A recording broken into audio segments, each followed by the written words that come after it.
have a fucking startup that's like, we're done with fuses, we're done with cross-car wiring, we're done with ladder frames, we're done with unitary construction, we're done with paint shop, we're done with all of this other shit. We've just had it. We're throwing it all out. Fuck your suppliers, fuck your dysfunction, fuck your 12 volts. We're just doing it our way from start to finish. Oh, and then we're throwing it out and doing it again because it wasn't good enough. I thought the world was finally going to catch up to Tesla. Yeah, me also on Twitter. I had heated debates again, and I'm pushing so much for this. Wouldn't say narrative, but the breadcrumbs that I picked up all the time is the Cybertruck coming to Europe, and God, it's keep getting more and more interesting because now what was recent, I'm gonna publish this here now, is of course that order window picture changed of the reservation of the Cybertruck, also on my page, changed to the newer model now. So they've kind of 100% switched the website now to also in Europe to the Cybertruck. And this was recent actually. And yeah, it's pretty exciting. Maybe the Cybertruck will come. I ask almost daily now if Elon Musk, will the Cybertruck come to Europe? Elon Musk, will the Cybertruck come to Europe? But he said it in 2020, he said this was highly likely. Yeah. And yeah, let's see. Do you think the Cybertruck will come to Europe? What's your view on that? Yes, I think the Cybertruck will come to Europe in a very short answer. A little longer answer is I think there's a lot of interest over here as well. And I think they can see on the reservations holder, of course, how many reservations is from Europe. And I expect there will be quite a lot. I think it will be worthwhile for Tesla to bring it to Europe, even if they have to make some changes to the car for pedestrian safety or whatever it might be that could get in the way. But I also had an article here in Denmark where a big car magazine said that it would never, forget it, it will never come to Denmark, it will never come to Europe because, like they said, it's too big.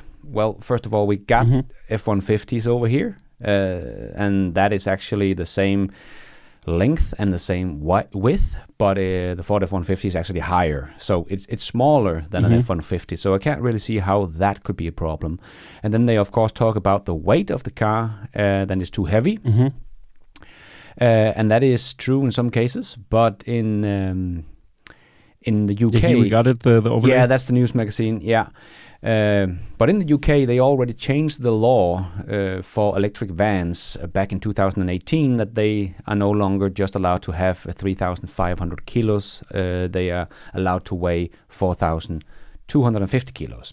So that has already changed, and that is for all zero-emission vehicles in the UK. So I expect that the same will happen in Europe because we have seen the same with the semi-trucks. They have also all been changed in all of Europe that you can have your semi-truck, if it is electric, it can weigh 2,000 kilos more, 2 tons more.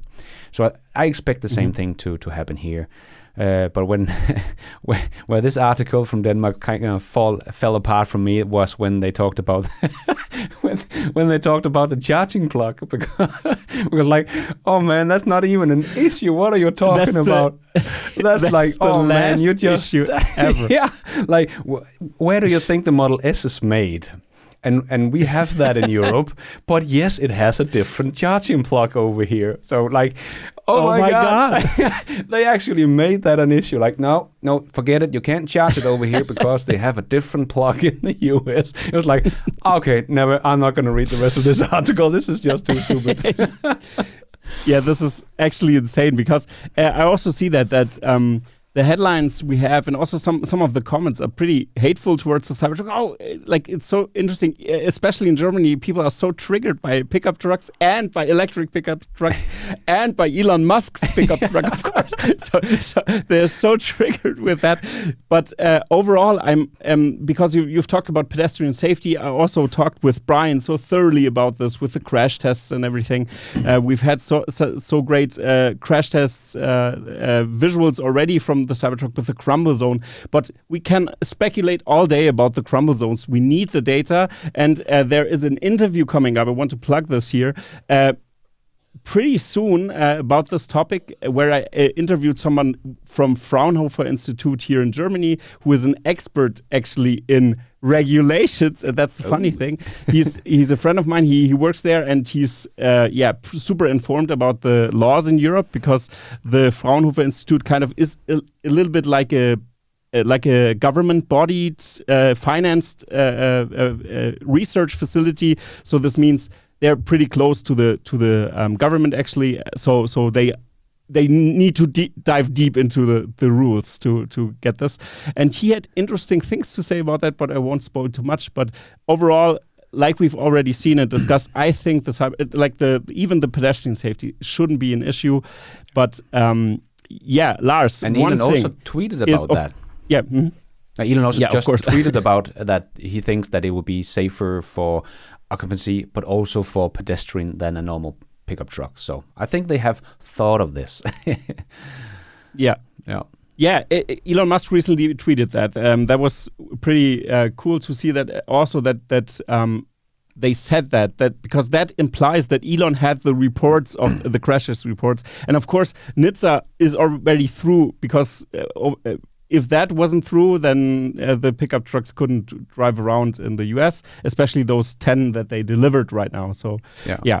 But Lars, talking because pedestrian safety is kind of a non-issue. We have to wait.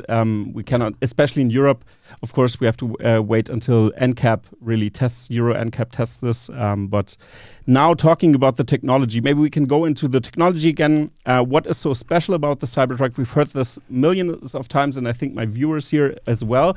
Maybe you can write down below what was the most exciting thing for you guys that you thought, wow, this was greatest technology inside of the pickup truck.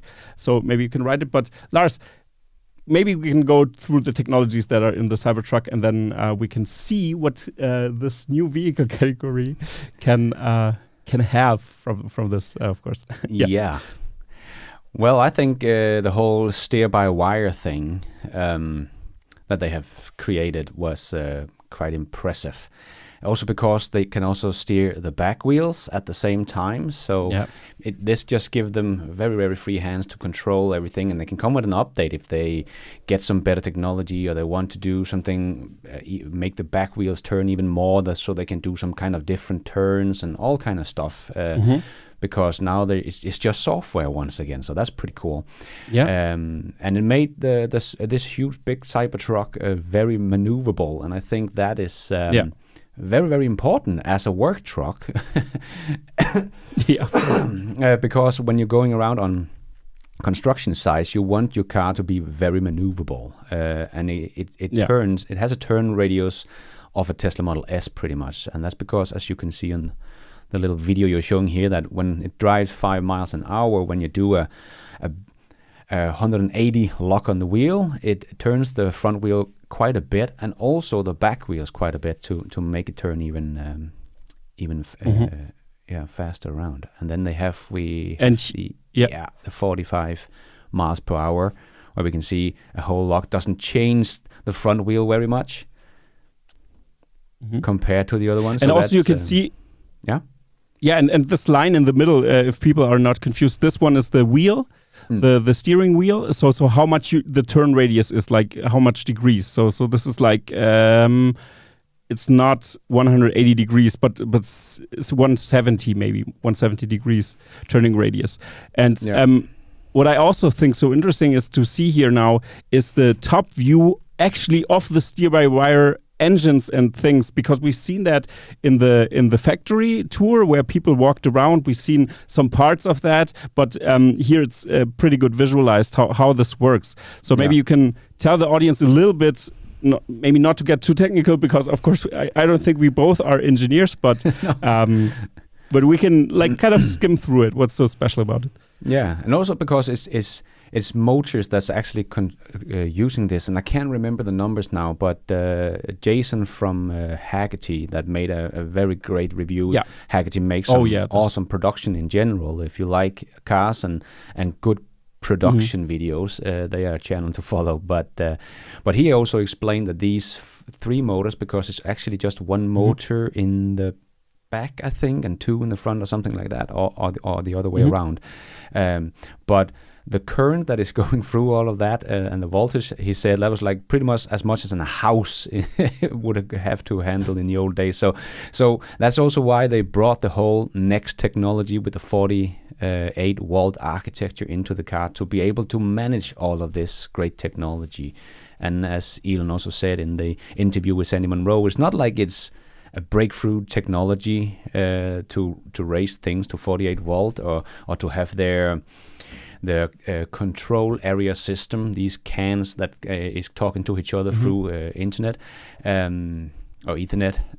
That is normally Ethernet, that normally in the car is like 500 kilobits, and in a Cybertruck they turn it up quite a bit to 1 million kilobits. So, but that is like normal Ethernet speed. Yeah. It's just that the car industry is just so far behind when it comes to all these technologies. Yeah. So Tesla is just really taking the Cybertruck and put it into the modern world, in my opinion, and that's so cool to see. Yeah, absolutely. And you've mentioned here a pretty important point as well, because CAN was the standard before, like it's CAN, and I think it's a car Ethernet or something in German. It's that's the name. So it's a kind of automotive Ethernet, I think it's called, or something. And it's a little bit, it's the same actually, but it's special for the plugs. I think a little bit different than a normal Ethernet port, but similar in that sense. But this is also a total game changer. Like you said, the fidelity is much higher. You can get much more through the line, and you need this fidelity actually to have this precision in turning and everything that you don't have any. Like, you need a lot of headroom as a safety feature. And I want to, kind of look into a little bit more like you said, the 48 volt architecture now is so important because you need so much voltage to actually power these big turning engines in front. And steer-by-wire was already in place also in Europe. I mean, the Lexus, for example, had it. The Toyota had one with steer-by-wire, but it never really came through. It didn't hold itself. It was too expensive. Sometimes they had some concepts, I think, that worked. They had a small batch, of course, that worked. And the approval, it was also approved by in Europe, but it was a partially steer-by-wire. It wasn't a real steer-by-wire in that sense, as far as I'm informed. But yeah. And this one is totally different. That's true steer-by-wire, what we're seeing. And this also has to be approved, of course, yeah. So in the US, it's already approved, but in Europe, it has to be approved. And I think that's my theory, actually. And maybe you can say something if you agree or disagree here, because this was also very heatedly discussed with Matthew Donegan Ryan in his DMs. I wrote him and asked him.